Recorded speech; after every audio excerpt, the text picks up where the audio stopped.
자, 2부로 넘어가겠습니다. 2부에 엄경희 소장님 모시고 이번 재보궐선거 정말 그 안에 숨겨져 있는 뜻, 그 결과가 무엇을 답하고 있는지 분석을 하겠고요. 또 하나는 김어준의 여론 조작이 그 안에 부산 금정구청장 선거에 특히 집중해서 있었는데 그 부분도 그 안에서 좀 담아 보겠습니다.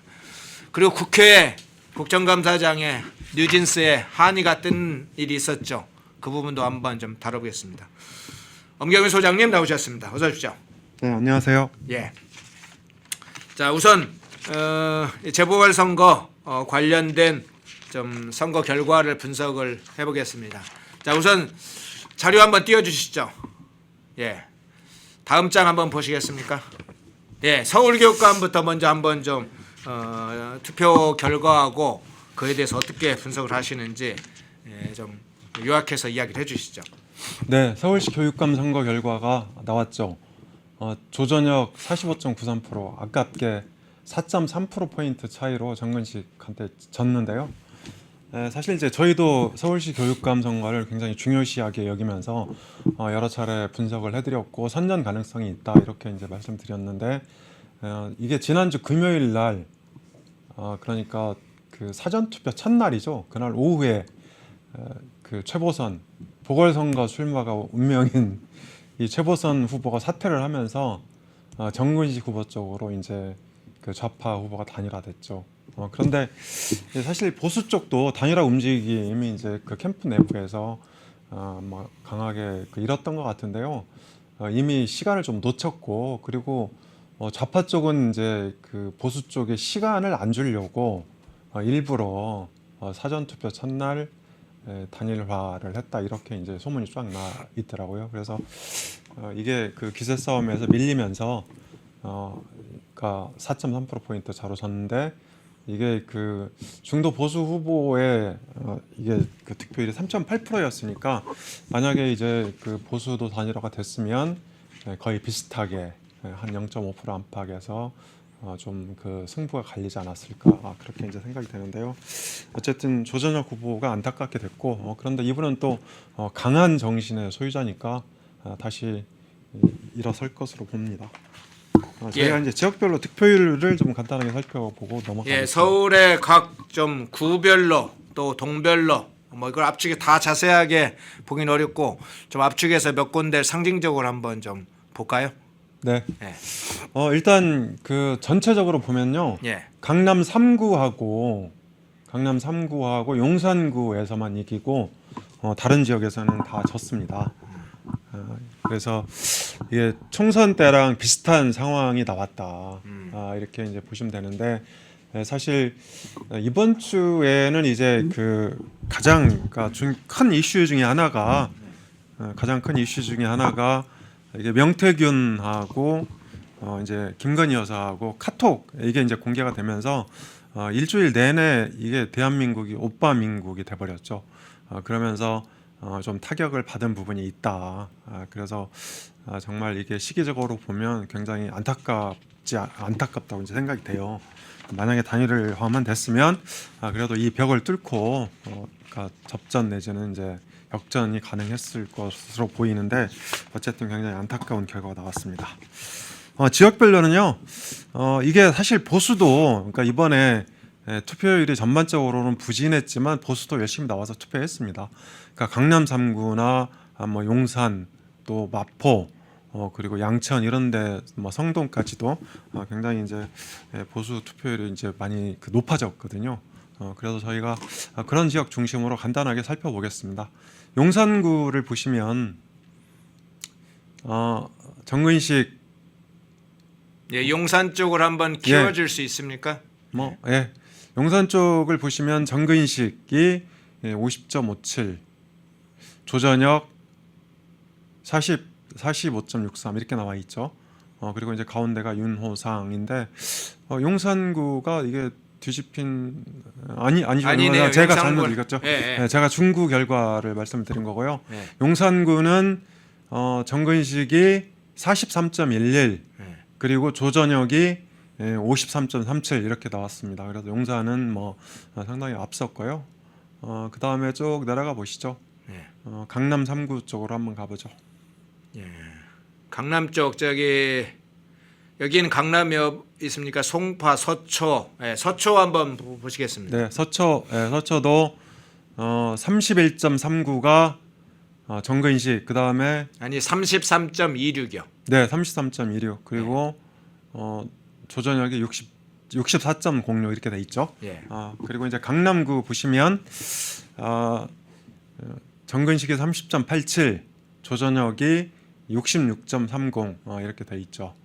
그리고 송파구 보시면 43.14, 조전역 53.58. 그래서 대체로 그 총선 때 선전했던 지역은 이게 그 조전역 후보가 앞섰고 반대로 대다수 지역에서는 큰 격차는 아니지만 2~3%씩 조금 밀렸다. 이렇게 이제 보시면 될 것 같은데요. 아무튼 페이는 단일화에 기민하게 대응하지 못한 점이 있고 그리고 두 번째로는 이게 전국이 국민의힘한테 상당히 불리하게 돌아갔다. 이런 부분들에 영향을 미치면서 이게 조전혁 후보가 아깝게 고배를 들었다 이렇게 말씀드릴 수 있을 것 같습니다. 예. 자, 서울교육감부 다른 통계 자료 봐야 됩니까? 아닙니다. 이 정도로 예. 하고. 네, 그러면 전남 영광군수로 넘어가 보겠습니다. 3파전이 벌어졌었죠. 여론조사에서는 진보당이 약간 앞서는 결과가 일부 있었는데 판세는 결국은 지난번에 민주당 후보가 될 거다 이렇게 예측을 했지 않습니까? 네, 그렇습니다. 지난주에 그 결과대로 됐네요. 네, 지난주에 이제 저희가 마지막 여론조사 결과를 분석해 드리면서 조국 혁신당하고 진보당으로 표가 갈리면서 민주당이 어부지리를 얻을 가능성이 크다 이렇게 이제 분석을 해드렸는데요. 민주당이 이제 41%를 얻었죠. 그리고 조국당하고 진보당 합치면 대략 그 56%, 57% 정도 되죠. 그래서 이게 그 이재명이 이번 재보선까지는 운이 좋았다. 이렇게 이제 말씀드릴 수 있는데요. 사실 영광 같은 경우에는 과거에도 총 8번의 지방선거가 실시됐는데 3번이나 무소속 후보가 당선이 됐고요. 그리고 지금도 영광에 가면 이제 도의원이 2명인데요. 그중에 1명이 진보당 소속입니다.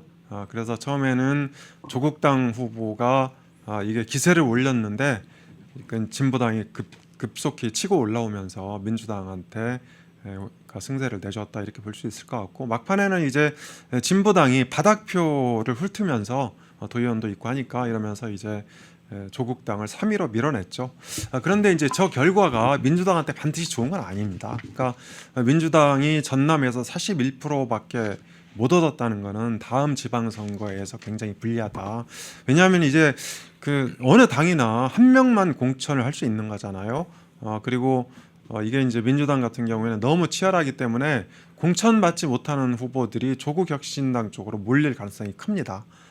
그래서 뭐 그 호남 같은 경우에는 이제 최소 5명, 또 많게는 10명씩 후보가 있는데요. 그 중에 한두 명만 민주당이 남고 나머지는 다 조국당이나 진보당으로 이게 입당할 가능성이 큰 거죠. 그렇게 되면 내후년 지방선거에서는 민주당이 호남 전역에서 고전할 가능성이 굉장히 커졌다. 이렇게 볼 수 있을 것 같습니다. 예, 영광군수 봤고요. 자, 다음 부산 금정구청장 선거 한번 가볼까요? 네, 부산 금정구청장 선거는 막판에 단일화가 이루어지면서 이게 그 뭐 민주당이나 조국당이 되게 심혈을 기울였던 지역이죠. 그런데 이 선거 결과는 국민의힘이 61%, 민주당 38.9%. 그래서 양 후보의 차이는 22%포인트 차이입니다. 저희도 이제 마지막 여론조사 결과를 토대로 그때 여론조사 결과가 KSOI도 있었고 에브리 미디어 리서치 결과도 있었던 것 같습니다.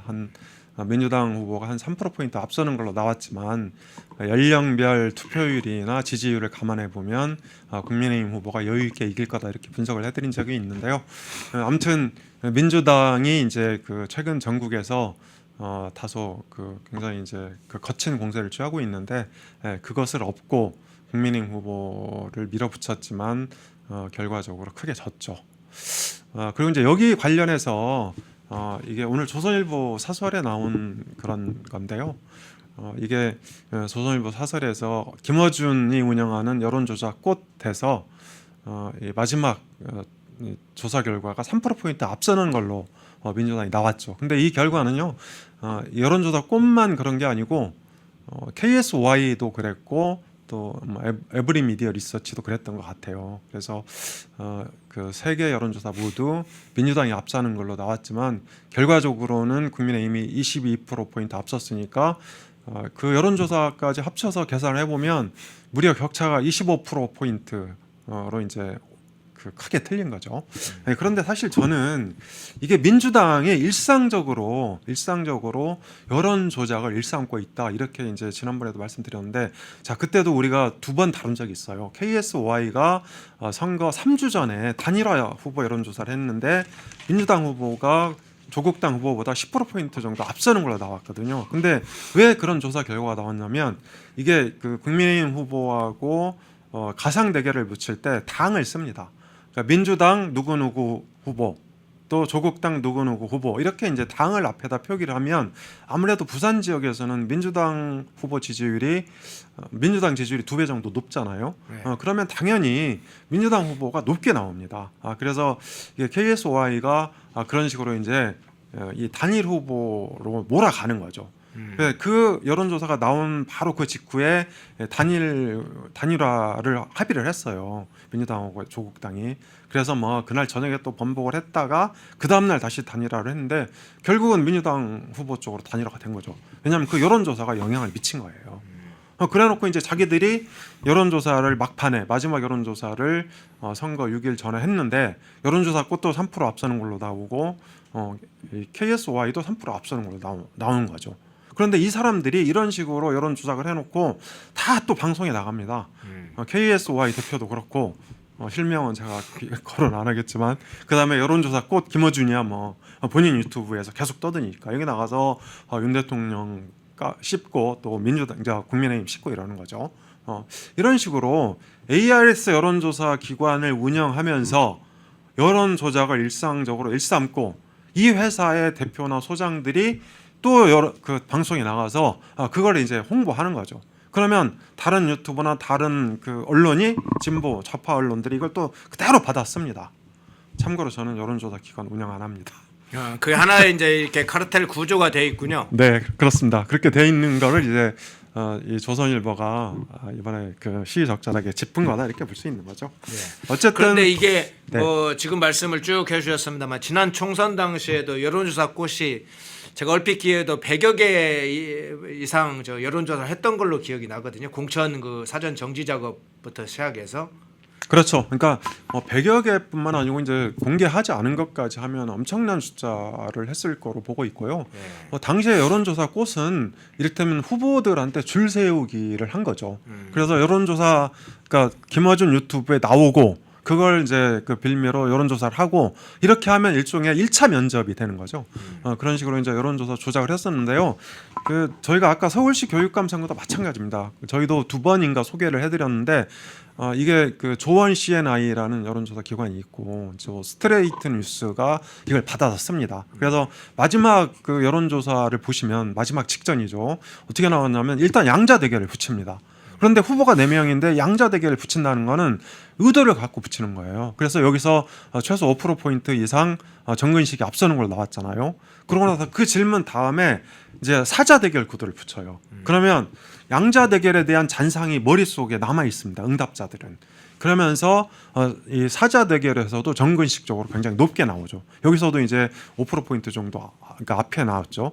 그런데 이 여론조사 다음에 저희가 막판에 소개해드린 여론조사가 에브리 미디어 리서치인데 여기서는 0.8%포인트밖에 격차가 안 났어요.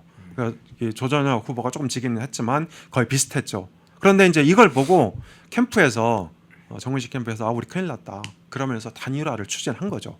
그래서 국민의힘 후보가 이제 손을 놓고 있을 때 손을 못 쓰는 그런 이제 그 시기, 그러니까 그 사전 투표 첫날 단일화를 전격적으로 한 거죠. 그런데 사실 이게 그러니까 이 정치 공작에 능한 민주당이 종종 쓰는 수법이에요. 근데 문제는 국민의힘이 그런 이제 사태에 대해서 기민하게 대응하지 못한다는 거예요. 과거에는 이제 큰 선거의 경우 교육감 선거는 큰 선거 아닙니까? 서울시 교육감 선거니까 이게 이제 그 상대방 쪽에 이를테면 그 우리 편을 심어넣기도 하거든요. 네. 그래서 무슨 공작을 하려고 하는 게 아니고 상대방이 어떻게 이 공작을 하는지, 우리 쪽을 어떤 식으로 무너뜨리려고 하는지 이런 것들을 그러니까 우리 쪽에 아는 지인을 심어서 되게 면밀하게 그러니까 살펴봤어요. 그래서 만약에 그게 그 만약 단일화 움직임이 있다 그러면 이쪽에도 빨리 알려갖고 이쪽에서도 단일화를 추진해야 되거든요. 그래서 단일화를 그 비슷한 식으로 했다면 이번 선거도 해볼 만했다 이렇게 이제 말씀드릴 수 있는 거죠. 예. 그런데 이제 부산 금정구청장 선거 결과에서 조금 재밌는 건 지난 총선 때도 물론 국민의힘 후보가 이겼잖아요.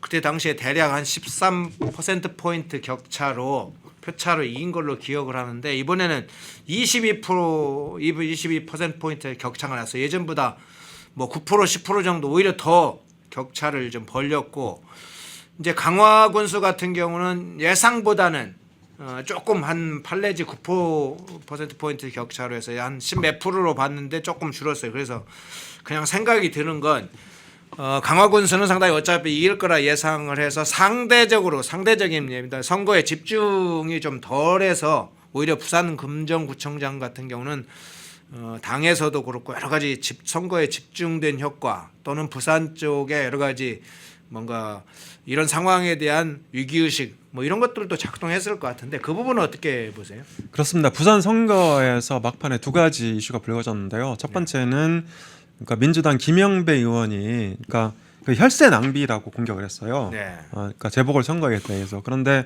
당시 금정구청장이 지병으로 돌아가셨거든요. 그래서 그러니까 선거법 위반이라든지 기타 뭐 범죄에 연루돼서 돌아가신 게 아니고 지병으로 돌아가신 걸 갖고 혈세 낭비다 이렇게 공격을 하면서 역풍이 불었다 이렇게 이제 말씀드릴 수 있을 것 같고 또 한 가지는 조국이 이 부산에 가서도 그랬고, 그러니까 부산에 이제 지원 유세도 가기도 그랬고, 그 조국당의 최고위원 회의에서, 그러니까 그 부산에서 이 국민의힘이 치면 한동훈이 집에 간다, 한동훈 대표가 집에 간다 이렇게 이제 주장을 했거든요. 그래서 이런 것들이 역풍이 불면서 부산에서는 이제 격차가 더 커졌다 이렇게 말씀드릴 수 있을 것 같고요. 사실 부산을 만약에 이번에 넘겨줬으면 이게 국정 운영에 크나큰 차질이 생깁니다. 그러니까 뭐 한동훈 대표 리더십 약화되는 거는 기정사실이고요. 그리고 지금 민주당이 추진하고 있는 탄핵도 굉장히 불이 붙을 가능성이 있다.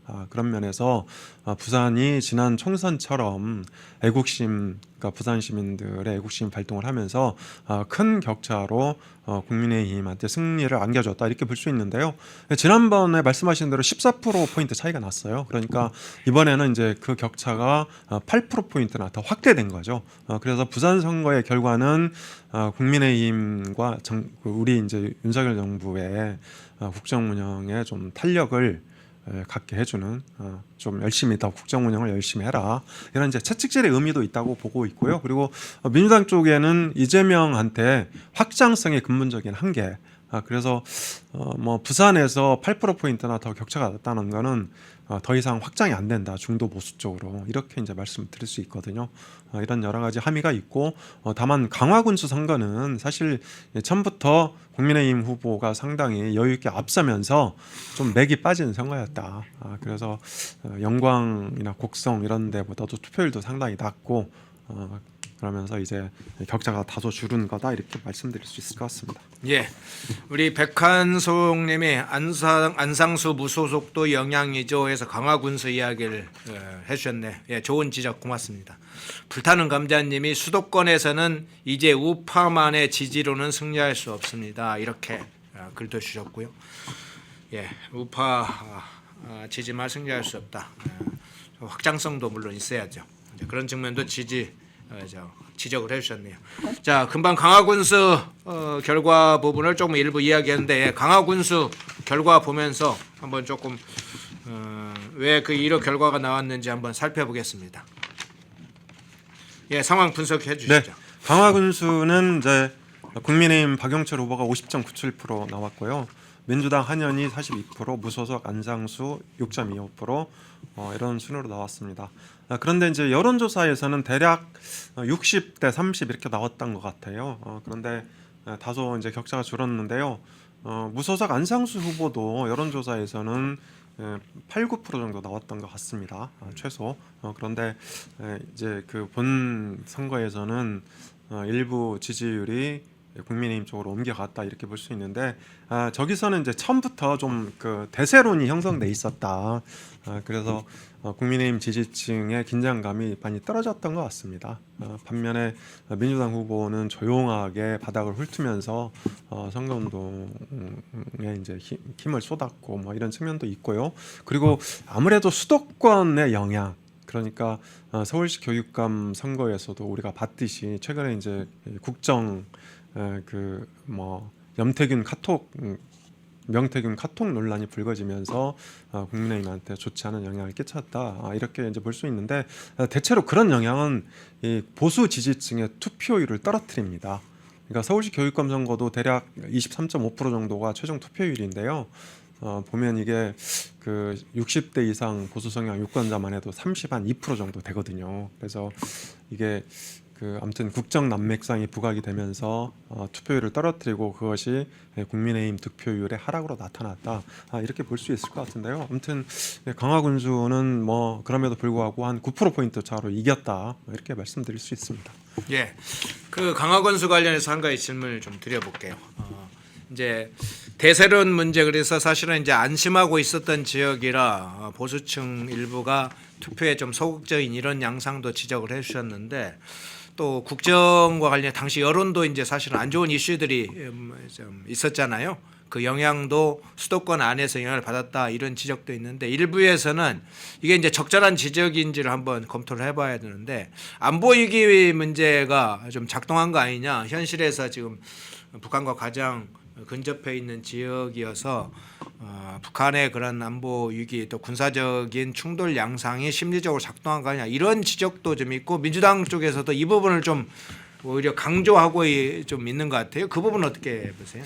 네, 지금 이제 그 접경 지역, 특히 민통선 안에는 이제 실제로 우리 그 농가들이 농사를 짓고 있습니다. 그리고 지금은 수확철이거든요. 그러니까 이게 이제 벼도 벨 때가 거의 다가왔고 뭐 고구마도 캐고 이럴 시기인데, 그러니까 전반적으로 안보 위기가 발생을 하고 전쟁 움직임이 일어나면 이게 대한민국 전체적으로는 보수가 결집합니다. 그래서 국민의힘한테 나쁘진 않거든요. 윤 대통령한테 그렇고. 그런데 문제는 이제 접경 지역인 거죠. 그러니까 뭐 민통선에 준한 지역이라든지 그 근처 지역 이런 데서는 사실 아무래도 이제 전쟁 위기가 발생을 하게 되면 사람들이 좀 불안해지기도 하고, 또 과거에 연평도 지역에서는 북한이 직접 포격을 하기도 했고, 또 뭐 1, 2차 그런 해전도 일어났고 이런 이제 적이 있지 않습니까? 그래서 전쟁 위기가 일어나면 실제 국민들이 느끼는 체감 불안감은 이게 접경 지역일수록 커집니다. 그리고 이제 이런 지역에서는 오히려 그러니까 민주당 쪽으로 조금 그 분위기가 옮겨갈 수도 있고, 보수층에서는 투표를 좀 꺼리는, 투표 기권이 늘어나는 이런 이제 현상도 벌어지는 것 같습니다. 그래서 접경 지역에서는 대한민국 전체에서 나타나는 그런 흐름이나 추세와 달리 이런 이제 불안감들이 국민의힘 쪽에 다소 좀 불리하다, 이렇게 말씀드릴 수 있을 것 같습니다. 예. 자, 마지막 기초단체장 선거 한 곳 남아 있습니다. 아마 가장 관심을 적게 가졌던 곳이기도 할 텐데, 전남 곡성군수 선거 결과 한번 살펴보겠습니다.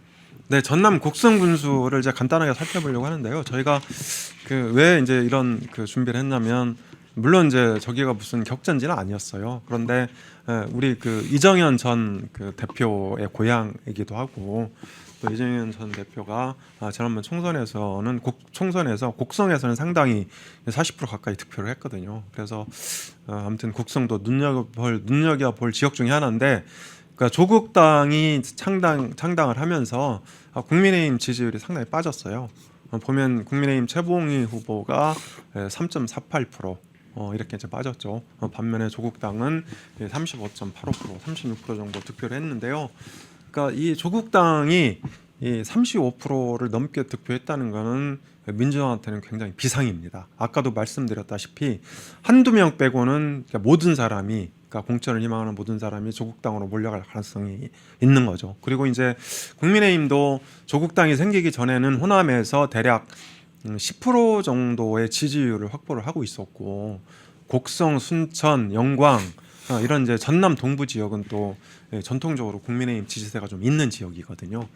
그럼에도 불구하고 최근에 호남 지지율, 국민의힘 호남 지지율 양상은 조국당한테 좀 뺏기면서 설 자리가 좀 위축되고 있다. 이런 것들을 이제 점검하려고 간단하게 살펴봤습니다. 예, 곡성 군수 선거 결과까지 살펴봤고요. 자, 재보궐선거 뭐 여러 가지 함의가 있습니다.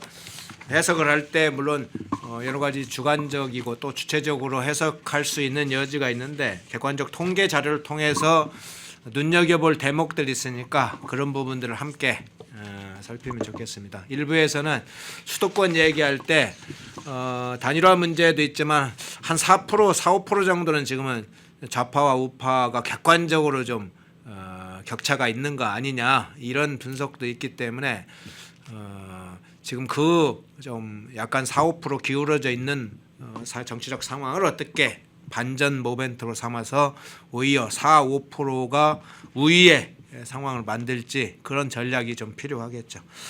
뭐 국정에 여러 가지 필요한 사항들이 있겠습니다만 이번 선거 결과가 5곳이지만 주는 의미는 좀 여러 가지가 있으니까 함께 그런 걸 공유했으면 합니다. 자, 금주의 정치 키워드로 한번 넘어가 보겠습니다. 자, 정치 키워드 한번 보여주시겠어요? 예, 한이네요, 한이. 저 사진 보니까 한이 좀 어떤 분인지는 떠오르겠습니다. 뉴진스의 한이. 예, 국정감사장이 나와서 상당히 주목을 받았죠. 앞에 있는 분은 뭐 사진을 저렇게 찍는가요? 뒤에 한이 사진을 굉장히 밝은 웃음을 하고 있네요. 앞에 있는 분은 한화 관계자 아닙니까? 한화 관계자인가요? 네, 정치권에 있다가 한화 쪽으로 옮겨가신 분 같은데요. 예. 저 왜 정치 키워드를 한이로 잡으셨습니까? 한번 설명을 좀 해주시죠. 저기 이제 그 눈앞에 띄는 저분이 한인데요. 예. 원래 이름 한이팜입니다. 한이팜. 한이팜이고 또 이게 언뜻 보면 우리나라 사람처럼 보이잖아요. 근데 한국인이 아닙니다. 한국인이 아니고 뉴진스 소속인데 그러니까 호주와 베트남 이중 국적, 복수 국적을 갖고 있습니다.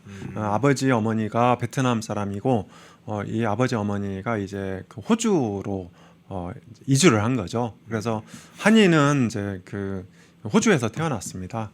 그래서 뉴진스, 그러니까 K-팝 이게 오디션을 통과해서 뉴진스 멤버가 됐는데요. 그러니까 저 사진 5명이 바로 뉴진스입니다. 이 사진 5명이 뉴진스고 이 중에서 그 순수 한국적은 3명입니다. 3명이고 그 눈이 조금 파란 앞에 이제 저 여성은 다니엘이라고 하는데요. 저 사람은 그 미국 국적과 한국 국적을 같이 갖고 있습니다. 그래서 뉴진스 5명은 그러니까 이 다국적 걸그룹이다 이렇게 이제 보시면 될 것 같고 저희가 얼마 전에 언론에서 많이 보셨을 텐데요. 개저씨라는 말을 유행시킨 사람이 있어요.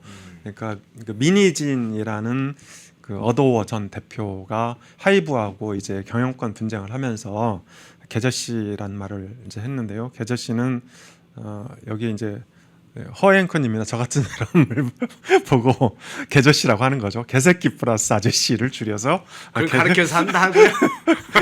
뭐 이게 모욕적인 말을 개저씨라고 하는데요. 아무튼 이제 그 하이브하고 미니진 대표가 오더워의 미니진 전 대표가 경영권 분쟁을 하고 있는데, 그러니까 그 오더워는 이 하이브라는 엔터 회사의 자회사이고 저게 이제 한이가 소속되어 있는 거죠. 뉴진스가. 그래서 뉴진스가 전 세계적인 걸그룹으로 성장을 했어요. 그런데 저 사람들 나이가 별로 안 많습니다. 지금 여기 이제 보이는 한이가 최고령자인데요. 20살입니다.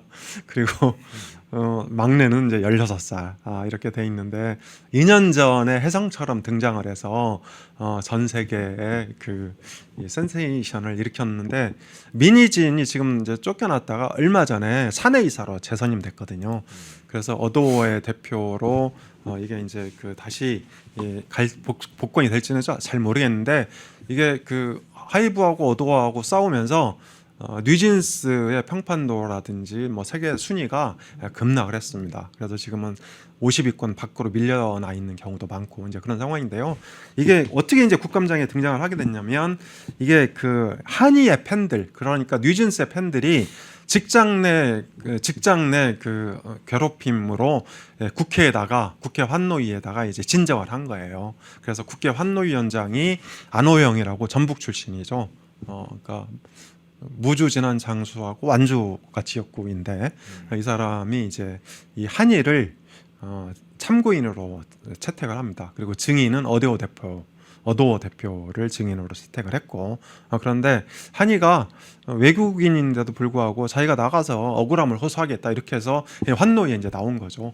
근데 문제는 그러니까 한이가 그 환노위에 참고인으로 나오면서 의원들이 완전히 이제 하느님처럼, 이름도 한이니까 하느님처럼 막 모시면서 무슨 그 셀카 찍고 난리 법석이 난 거예요. 거기다가 그 정말 이 바늘로 찔러도 피 한 방울 안 나올 것 같은 최민희 과방위 위원장도 상임위 중에 몰래 나와서 한이하고 단둘이 만난 거죠. 그러니까 최민희 얘기가 나왔으니까 잠깐 말씀드리면, 최민희는 월간 말지라는 굉장히 좌파 성향의 잡지의 기자였습니다. 이 사람이 이 잡지가 1985년에 창간이 돼서 2008년에 폐지가 되는데요.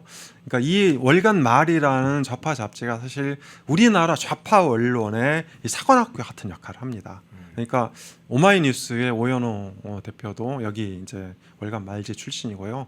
전봉주라고 좀 그 네 가지가 없는 그 전 국회의원이 있죠. 이 사람도 월간 말지 기자 출신이고, 그리고 이제 프레이션을 만든 핵심 기자들도 월간 말지에서 나왔습니다. 그러니까 최민희도 월간 말지의 기자 출신인데, 어쨌든 바늘로 찔러도 피 한 방울 안 나올 것 같은 사람이 그래도 한이하고는 만나서 단둘이 만나서 또 뭐 셀카 찍었겠죠. 그래서 국정감사장에서 한이가 등장하면서 오랜만에 좀 웃기는 그런 그 상황들이 연출이 됐는데, 사실 국정감사라는 거는 정부 기관하고 정부 산하에 있는 공공기관을 대상으로 국정에 대한 감사를 실시하는 국회의 가장 중요한 행사입니다. 그러니까 국회의 꽃이라고 할 수 있는 게 이제 국정감사인데요. 1년 동안 그 농사 지은 거를 국정감사를 통해서 수확을 하는 것이고, 그래서 여기서 이제 그러니까 뜨는 의원도 나오는 것이고, 또 뭐 각 정당에 대한 대안정당으로서의 평가 이런 것도 내려지는 것이거든요. 그런데 이게 국정감사장에는 이제 원래 민간 기업은 웬만하면 안 부르는 게 원칙입니다. 물론 이제 대기업 같은 경우에는 이제 불가피하게 국민 생활에 미치는 영향이 크기 때문에 종종 이제 부르는 경우가 있는데요. 이게 그 하이브가 뭐 우리나라에다 잘 나가는 엔터 기업 중에 하나이긴 하지만은 그러니까 대기업에 비하면 아직은 작은 수준이고, 그리고 어도어는 또 그 하이브의 자회사 아닙니까? 그래서 굳이 이제 이런 직장 내 괴롭힘에 대한 어떤 이 검사를 실시를 하려면 고용부에서 하면 됩니다. 고용노동부에서. 고용노동부가 원래 그런 거 하라고 하는 기관이지 않습니까? 그리고 이제 그 한이 같은 연예인들은 이게 어도어에 소속이 돼 있지만 노동자라고 보기는 어렵죠. 뭐 아무튼 1년에 수십억, 수백억을 벌어들이는 뭐 또 잘 나갈 때 작년 같은 경우에는 수천억을 벌어들인 그런 게 이제 뉴진스인데, 노동자라고 보기는 어렵죠. 물론 감정 노동자라고 뭐 우기면 그럴 수도 있는데, 아무튼 국회에 이런 사람들을 불러서 저렇게 코미디를 연출하는 게 적절한 건 아니다. 국정감사의 정신을 위배한 거죠. 네, 한이가 국정감사장에 증인으로 채택됐는데, 국정감사는 그렇게 여러 그냥 사람들, 민간인들 뭐 이러저러한 문제를 다 불러들이는 그 뭐 우리로 하면 장마당 하는 그런 5.1장 하는 곳이 아닙니다. 국정감사죠. 이름도 국정감사. 국가의 여러 가지의 어떤 운영을 하는데 행정 집행에 있어서 감사할 사항들이 있어서 국정감사를 하는 것이지, 개개인의 사적인 사생활에서 발생한 문제나 일반 기업 내부에 있었던 문제들까지 막 국정감사를, 그건 국정감사가 아니죠. 뭐 적절한 그런 기관이나 적절한 부처에 관련 민원을 넣고 그 안에서 해결할 사항인데, 저런 국정감사에 한이를 불렀던 것이 적절한지 그 자체, 그리고 의원들의 행태, 특히 최민희 그 환노위에 지금 증인으로 한이가 갔는데 문체위원장이 회의를 사실상 중단시키고 거기서 인증샷하고 따로 가서 만나고 찾아가서 만나고 최면희 이 사람은 뭐 발언이나 행적이 본래 좀 별짓 이상한 짓 다 했는데 저 장면도 특히나 저 지면희 위원장 한번 저 보십시오. 최면희 의원 저 한이 등장하니까 저 지금 문체위 회의할 때 위원장이 나와가지고 저 한이 사진 찍고 인증샷하고 저런 추태가 어디 있습니까? 그러니까 수준이 저렇다는 거죠. 최면희 수준이. 그러니까 뭐 한이를 탓할 일은 아니지만 최면희 같은 의원들이 저렇게 국회에 위원장까지 맡아 놓으니까 별짓 이상한 짓 다 하더니 저렇게 추태까지 드러내는군요. 자, 그 장면을 한이를 통해서 봤습니다. 오늘 재보궐선거 5곳 그리고 키워드 한이 살펴봤습니다.